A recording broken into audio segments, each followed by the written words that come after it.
Salut YouTube, bienvenue dans cette nouvelle vidéo où on fait la cuisine du van. Donc c'est la dernière grosse vidéo en soi parce que c'est la dernière pièce on va dire. Donc allons-y, ne perdons pas de temps et on commence directement avec la réception de tout ce qui va équiper notre cuisine. À savoir un petit frigo noir électrique de 65 litres avec son petit freezer. Une plaque de cuisson donc au gaz avec double feu. D'ailleurs il va falloir que ça devienne des brûleurs fixes mais bon ça on en parlera plus tard. Ensuite on a pris un évier pareil un peu gris noir. Et pour finir ça c'était vraiment le plus drôle à la réception, c'est le robinet. Je vous laisse avec notre entrain face à un robinet, c'était magique. Ouf. Madame, monsieur. Oh, il y a des petits gants. Attention, je me permets. Pourquoi ils font ça, wesh? C'est minuscule en plus. T'as une capote. C'est vraiment pour toucher le robinet juste. Apparemment. J'ai l'impression qu'on déballe un truc de ouf. Madame, monsieur. Putain, non mais wesh, c'est un robinet qu'ils nous ont fait. Les gens ils vont croire qu'on l'a payé 1 million d'euros. Ouais, il est bio. Bah, je suis pas sûr qu'il soit bio. C'est trop bien ça, non? Oh, waouh! Oh, j'adore! Ah, c'est tout doux. Mais les gens vont pas se rendre compte, c'est texture quoi? Silicone un peu. Ah, c'est ça. Non, je vais dire, on dirait. Ouais. Ouais, silicone sex toys, exactement. Oui, c'est ça, c'est vraiment ça. Bah voilà, il va être beau. Donc voilà pour tous les équipements. Et après ça on a essayé de se faire un petit plan de travail pour un peu avoir une idée des tailles qu'on voulait, tester où on met quoi. Donc voilà, comme d'hab on fait des tests, on refait des tests, on refait des tests et on voit si ça nous va ou pas. Donc au tout début on voulait mettre le gaz le plus proche de la fenêtre et de la porte et comme ça le plus loin du lit également parce que voilà, flemme d'avoir du gras dans le lit. Et finalement on savait pas trop avec les distances des flammes pour l'homologuer si ça pouvait passer avec le joint de la porte. Donc on a préféré le mettre plutôt à droite, comme ça il sera assez loin du joint de la porte et on pourra faire une crédence en alu vraiment partout. Comme ça on prend pas de risque pour l'homologation et du coup le robinet sera à gauche. Donc voilà, pour l'instant c'est ça l'idée. Donc maintenant qu'on avait une idée, on les a vraiment positionnés et ça nous a aussi permis de voir où on pouvait mettre le frigo. Donc voilà, comme ça on a un peu les plans en tête et on peut s'attaquer à la suite. La suite on l'a faite quelques jours plus tard, une fois qu'on avait un peu, vous voyez, l'espace lit, la petite marche et qu'on savait à peu près où allait arriver la douche. Comme ça on a pu décider un peu la largeur qu'on voulait dans le couloir et aussi du coup décider la largeur du plan de travail. Enfin voilà, c'était un peu pour avoir plus les dimensions précises du plan de travail et se faire des petits plans. Ah oui, et j'ai oublié de préciser, maintenant qu'on a la marche, on s'est rendu compte qu'on pouvait pas ouvrir le frigo. Donc heureusement c'est un frigo avec la porte réversible. Donc on a pris le temps de changer la porte de côté et maintenant on devrait pas avoir de soucis pour l'ouvrir. Mais voilà, c'était quand même un petit point pour ceux qui veulent aménager, faut penser un peu à des trucs comme ça nuls, mais bon, on pouvait pas l'ouvrir assez grande pour sortir le bac à bière, donc c'est quand même important. Bon, maintenant que tous les équipements ont vraiment leur petite place attitrée, Mathis a pu commencer à faire la structure en tasseau, donc un peu comme tout le reste, comme la marche, comme la banquette. Et le truc qui est différent, c'est que là on va pas tout faire en contreplaqué, on a été chercher un joli plan de travail, donc Mathis l'a trouvé sur le bon coin, pas trop cher parce qu'il y avait une partie moisie, mais comme on n'a pas besoin de toute la longueur, et bah ça nous ira très bien. Donc il a été chercher ce très grand plan de travail qui est en bambou, et on l'a ramené dans le camion un peu pour faire des tests avec les premiers tasseaux, enfin voilà. Ça vous donne une petite idée de l'ambiance, moi j'aime bien. Et après on est retourné couper plein de tasseaux parce que vous allez voir, ça va devenir un bordel ce truc. Je ne sais même plus pourquoi il y a autant de tasseaux, mais chaque tasseau a son importance, sachez-le. Donc le but de ce casse-tête c'est d'avoir un emplacement pour l'évier, un emplacement pour le gaz, un endroit où on peut mettre le frigo, et bien sûr que ce soit solide, qu'on puisse faire des tiroirs, que le tuyau de gaz puisse passer, enfin voilà, c'était vraiment un schmilblick incompréhensible. Et le plus chiant c'était qu'à chaque fois il fallait faire des allers-retours pour tester si ça va, pour un peu se donner des idées de comment on va faire la suite. Enfin voilà, c'était vraiment très long et plutôt chiant quand même, mais bon, on commence à avoir l'habitude. Là on arrive au moment où on a la structure principale, donc pour l'évier et le gaz. Et ce qu'on voulait faire c'était une petite extension un peu en triangle pour avoir un peu de place, pour mettre la vaisselle, pour cuisiner, enfin voilà. Donc ça c'est globalement la forme que ça va avoir. Donc après les derniers tests avec le frigo, voilà le positionnement, on a rajouté des derniers tasseaux pour vraiment faire des placards, des étagères, enfin voilà, on a essayé de réfléchir à tout ça. Et maintenant que c'est bon, on va passer à la fixation. Et là petit travail à la chaîne, il y en a un qui perce, un qui fraise, petit coup de balayette parce que comme d'hab il y en a de partout, on repositionne bien et là on croise les doigts pour ne rien avoir oublié parce que c'est la pause finale donc on espère qu'on a pensé à tout quoi.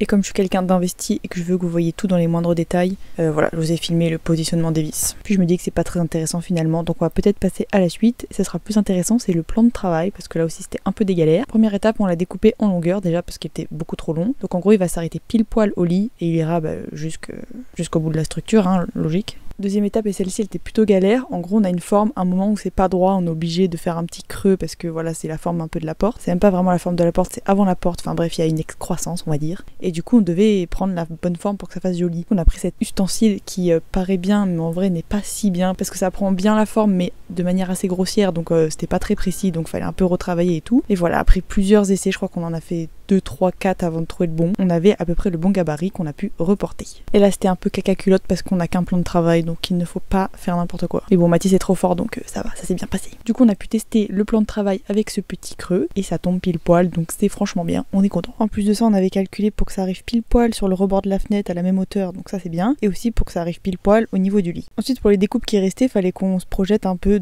avec les rangements ce que ça allait faire et de combien on voulait que le plan de travail dépasse. Donc on a fait des petits tests et on a décidé de faire dépasser le plan de travail de 4 cm par rapport au tasseau. Comme ça on n'avait plus qu'à reporter 4 cm sur le bord et tout le long et à faire les découpes. Et pour les découpes, Mathis a commencé par le côté et après il s'est occupé de toute la longueur. Donc là avec la scie circulaire, pour être sûr que ça bouge pas, je l'ai aidé à tenir la règle. Et on le ramène d'abord pour visualiser un peu voilà comment ça rend et ensuite pour tracer les formes de l'évier et du gaz pour qu'on puisse découper tout ça. Et Mathis fait ça toujours avec nos deux meilleures copines, la scie circulaire et la scie sauteuse. Et comme d'hab, on va retester, enfin c'est toujours pareil, on teste pour être sûr que c'est bon et on passe à l'étape suivante. Et donc étape suivante, tout positionner pour choisir où on met le robinet. Donc finalement on a fait quelques tests mais il sera juste au milieu, voilà, assez classique. Et du coup petit trou à la scie cloche. C'était mon premier, du coup j'ai eu un petit cours, vous moquez pas. Ça fait peur parce que ça fume et tout, moi j'ai peur de la fumée. Du coup on l'a mis là parce qu'on s'est dit qu'on pouvait le passer par la fenêtre si jamais on voulait avoir accès à l'eau à l'extérieur. Voilà, on verra si ça nous sert à l'avenir. On passe donc au trou d'évacuation et on est content parce que c'est le dernier trou du van et ça c'est une bonne nouvelle. Et là on passe au vernis, mais avant le vernis, ça j'ai pas les images, mais on a été chez un copain menuisier parce qu'on voulait pas laisser les découpes brutes de la scie circulaire et lui il a une machine exprès pour faire des beaux arrondis et tout. Donc comme ça visuellement c'est vachement plus joli et en plus on se fera pas mal et ce sera plus agréable au quotidien. Et pour le vernis c'est exactement le même que la table, sauf que la table on l'avait appliqué au rouleau et là on l'a appliqué au pinceau. Et en vrai l'application au rouleau ça rend vachement mieux, donc à choisir, choisissez ça. Voilà pour les petites infos, du coup on a fait 3 couches et après on a pu le ramener dans le van. En vrai j'arrête pas de dire on, mais moi je pense que je suis juste en train de faire de la peinture comme d'hab et donc on ne va pas beaucoup me voir, mais Mathis est parti pour fixer le plan de travail. Et à mon avis vu le poids qu'il fait et le nombre de vis qu'il y a, il devrait pas bouger ce plan de travail. En plus il a fait ça trop bien, il a mis des petits serre-joints avec des cartons pour pas abîmer, franchement nous pouvons passer à la suite, il a d'être ça. Juste après ça, avec son papa, ils se sont occupés de la dernière soudure pour le gaz, mais comme j'en ai pas trop parlé, ni du caisson, ni de comment on s'est débrouillé, je pense qu'on fera une vidéo vraiment que le gaz, avec l'homologation, comment ça s'est passé, voilà, un truc vraiment dédié à ça. Mais pour le moment, ce à quoi on va s'intéresser, c'est nos tiroirs, nos placards, parce que c'est quand même très important dans une cuisine. Donc première étape, il a posé les rails pour les tiroirs. Donc jusque là, normal, il en met un de chaque côté. Et ensuite, comme on avait un endroit assez étroit, et que d'en mettre sur les côtés, ça allait prendre trop de place, et on a décidé de les mettre en dessous des tiroirs. Donc voilà, pourquoi pas après tout, hein, il faut tester des choses dans la vie. Et de là, il a pu construire un peu ses premiers tiroirs, faire des premiers tests. Je crois qu'il a fait en CP de 15, c'est le CP qui nous restait de la douche. Et après, voilà, il a bidouillé, il a fait des petits tests. Franchement, je devais être encore en train de me noyer dans la peinture, donc je ne sais pas trop ce qu'il a fait. Donc globalement, l'idée pour le bloc principal, on va dire, c'est de faire juste des tiroirs et des placards classiques. Et pour la partie du coup qu'on a rajouté un peu l'extension en forme de triangle, et on peut pas faire des tiroirs, donc on a décidé de faire une espèce de petite étagère ouverte. Donc c'est de ça qu'il s'occupe pour l'instant. Oh et là truc de fou, je fais mon apparition et comme j'avais très mal trié les vidéos, et ça fait pas partie de la cuisine. Ça non plus, c'était pour le garage. Mais bon au moins on voit que je travaille, c'est déjà ça. Et après je me suis quand même occupée des parties qui font partie de la cuisine. Donc là c'est les tiroirs que j'ai peints et vernis. Est-ce que c'est utile? Non. Est-ce que c'était long? Oui. Allez, on passe à la suite. D'ailleurs, en parlant des tiroirs, je sais pas si c'est très utile d'expliquer comment on a fait parce que déjà on n'a pas trop filmé et en plus voilà c'est des vis et de la colle à bois. Ça a été fait un peu comme ça, sans test, et s'il y en a qui sont troués, c'était pour alléger un peu. C'est pas grand chose mais bon, c'est déjà ça. Bref, retournons dans le van et en gros on s'est occupé des découpes qui vont faire la façade de toute la cuisine. Donc Mathis avait déjà fait des premières découpes avec à peu près les bonnes hauteurs et il nous restait plus qu'à mettre des petits coups de crayon pour enlever et que ça tombe pile poil. Et aussi à tracer toutes les ouvertures. Donc de l'intérieur c'était plus simple, on avait directement les bonnes découpes à faire grâce au tasseau. Après on pouvait pas faire partout comme ça, mais là où on pouvait, on se simplifiait la vie et on faisait comme ça. Après ça part en découpe, donc ça c'est la façade où il y aura 2 placards et 3 tiroirs, puis un bon coup de ponçage. Et bien évidemment, après ça atterrit dans l'atelier peinture où je suis enfermée. C'est faux, je suis pas enfermée, juste je suis tout le temps là-bas. Et en vrai j'aime bien, je suis au calme, je regarde des petites vidéos YouTube. C'est super. À présent, revenons à quelque chose de plus intéressant, à savoir faire en sorte que notre évier soit fonctionnel. Et on a quand même choisi de ramener l'eau chaude, même si c'était pas une obligation, on s'est dit si jamais on a un truc vraiment gras, il faut de l'eau chaude. Et pour l'installation, il a mis un peu de pâte d'étanchéité, des colliers de serrage, et ensuite il a fixé ça contre le mur. Et hop là, on passe sous le van, vous voulez pas venir celle-là. Mathis et son papa se sont retrouvés sous le van du coup pour faire les évacuations de l'évier et de la douche. En gros, on a choisi de mettre le siphon de l'évier dans le camion, mais par contre le siphon de la douche, il est sous le plancher. On a fait ça voilà pour pas avoir d'odeur et tout ça. Et du coup pour faire les tests, ils ont mis des petits râpes, enfin des serre-flex, je sais pas trop comment on appelle ça. Et du coup plus tard on mettra des fixations définitives, mais voilà, pour l'instant c'est ça. Et comme vous pouvez le voir, il y a pas beaucoup de pente, mais ça suffit pour évacuer, donc ça fait le taf. Et pour pas abîmer le tuyau de l'évier, on a fait imprimer une petite pièce en 3D qu'on vient mettre dans le trou avec du Sikaflex. Comme ça c'est propre et ça risque rien. Et pour la douche, pas besoin parce qu'on a le tuyau qui vient directement du bac, donc on a mis le siphon et voilà. Après cette étape, je ramène ce que je peins au fur et à mesure à Mathis qui fixe petit à petit. Et sur le plan de travail avec son papa, ils sont occupés de mettre une crédence, donc par rapport à l'homologation et tout, il y a un minimum à respecter. Si jamais il y en a qui sont curieux de plus de détails sur le gaz, on le mettra dans l'autre vidéo. Et pour le coup, nous on a mis vraiment beaucoup plus que ce qui est préconisé pour l'homologation. Mais comme on avait la chance que son papa il puisse nous faire vraiment des trucs sur mesure et que ça prenne vraiment l'angle de la fenêtre et tout ça, bah, ce sera plus facile pour nettoyer. Et en plus ça devrait mieux tenir dans le temps avec les éclaboussures, le gras, tout ça. Par contre, ce qui a moins bien tenu dans le temps, c'est le vernis du plan de travail. Franchement, il est nul à chier, un bout de scotch et ça se barre. Du coup, j'ai dû faire des petites retouches, mais franchement, si juste avec du scotch ça se barre, j'ai très peur pour la suite. Et avant de continuer, petite parenthèse importante, le nettoyage. On passe vraiment beaucoup de temps au final à faire du nettoyage, à bouger les outils, à ramener les outils. En vrai, ça fait partie de l'aménagement parce que c'est quand même hyper long. Bref, sinon petit joint de l'évier comme ça c'est fait. Et on repasse dans notre petit triangle étagère. Donc il a d'abord fixé le fond et vous voyez, il y a déjà des tasseaux qui vont permettre de tenir les petites étagères. Donc une fois que c'est fixé, il a pu mettre les petites étagères qui ont vraiment une forme. C'était très chiant à faire. Je crois qu'au bout de 6 essais de gabarit, on a trouvé la bonne forme. Et ensuite, il a mis des petites barres, comme ça on pourra mettre des petits objets, ça se cassera pas la gueule. Et pour finir, il a posé le cadre final. Et on va faire d'ailleurs pareil sur tout le reste de la cuisine. Mais on n'a pas pu finir parce qu'il nous manquait des pièces. Et en attendant, Mathis m'a demandé de tester le gaz. Bon, on a dû faire 2 prises parce qu'on a loupé la première. Mais voilà. Prise numéro 2.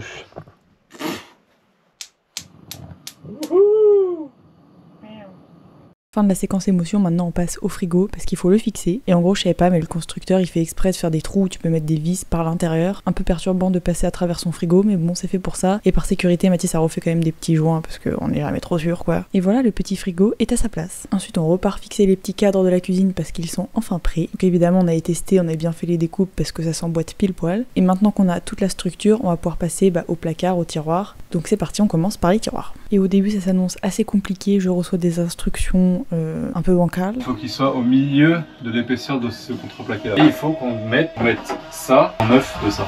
Comme j'ai pas trop regardé de vidéos de gens faire ça, je sais pas si c'est facile, difficile ou si on s'y prend comme des pieds. Bon, malgré tout, on a quand même réussi, on était contents. Comme la peinture de la marche est finie, on a fixé ça. Et je me suis aussi occupée de encore vernir des tasseaux, donc les mêmes qu'on a mis au plafond, mais cette fois pour faire une petite séparation entre la cuisine et la chambre. Bon, la chambre, le lit quoi. Et voici comment on a procédé. On a d'abord commencé par celle à l'extrémité, donc on a essayé de les mettre vraiment pile poil à l'équerre en fonction de en haut et en bas. Et pour la fixation en bas, donc c'est directement une vis dans le plan de travail. Et en haut, on a mis des petites équerres noires. Comme elles sont côté lit, on les voit quasiment jamais, donc c'est pas très gênant. Puis après, pour les deux au milieu, on a fait un petit calcul mathématique pour savoir à peu près l'écartement qu'il fallait avoir pour que ce soit bien les mêmes écarts quoi. Enfin bref, c'est pas très clair mais j'espère que c'est clair. Maintenant passons à d'autres petites finitions, les baguettes dans les coins de la cuisine. Donc d'abord on les a bien dégraissées, après on met un peu de colle et il reste plus qu'à poser. Comme les deux angles étaient pas pareils, il fallait faire des petits tests avant, mais voilà, une fois que c'était prêt, c'était hyper simple à poser. En plus je trouve que ça fait direct mieux fini, enfin c'est vraiment cool, j'aime bien. Bon et après ça Mathis est reparti dans les tiroirs parce qu'au total il y a quand même 5 tiroirs donc c'était assez long et assez chiant hein. Donc il fixait d'abord le rangement sur les rails et après il mettait la petite devanture là pour que ça fasse une jolie façade. Et donc ce qui était compliqué c'était que la petite façade elle arrive pile poil bien partout pareil, que ce soit bien droit, que ça coulisse bien et que ça tape pas, enfin il y avait plein de trucs trop chiants. Et du coup tout ce que vous voyez en blanc c'était les tiroirs et ce que vous voyez en gris c'est les placards et pour les petits placards c'était plus simple donc plus rapide et eux ça s'est plutôt bien passé pour le coup. Et là c'était compliqué de vous cacher qu'on fait des finitions donc je vous montre vite fait mais je ferai une vidéo que finition parce qu'il y a plein de trucs je pense assez intéressants sur les finitions à montrer et il y en a de partout donc voilà. Et pendant que je fais ça Mathis met les premières poignées donc ça commence vraiment à prendre forme, ça commence à être stylé là. Et pour que les placards restent bien fermés, qu'on n'ait pas de soucis quand on roule, Mathis a mis des petits loquets donc c'était assez simple. Après pour les tiroirs on sait pas encore exactement comment on va faire donc on verra plus tard. Et là révélation, on se rend compte quand il nous reste plus que 2 tiroirs à mettre qu'on peut finalement les enlever des rails, les visser tranquille de manière plus simple et les remettre après sur les rails. On en apprend tous les jours, on est un peu teuteux aussi mais c'est pas grave.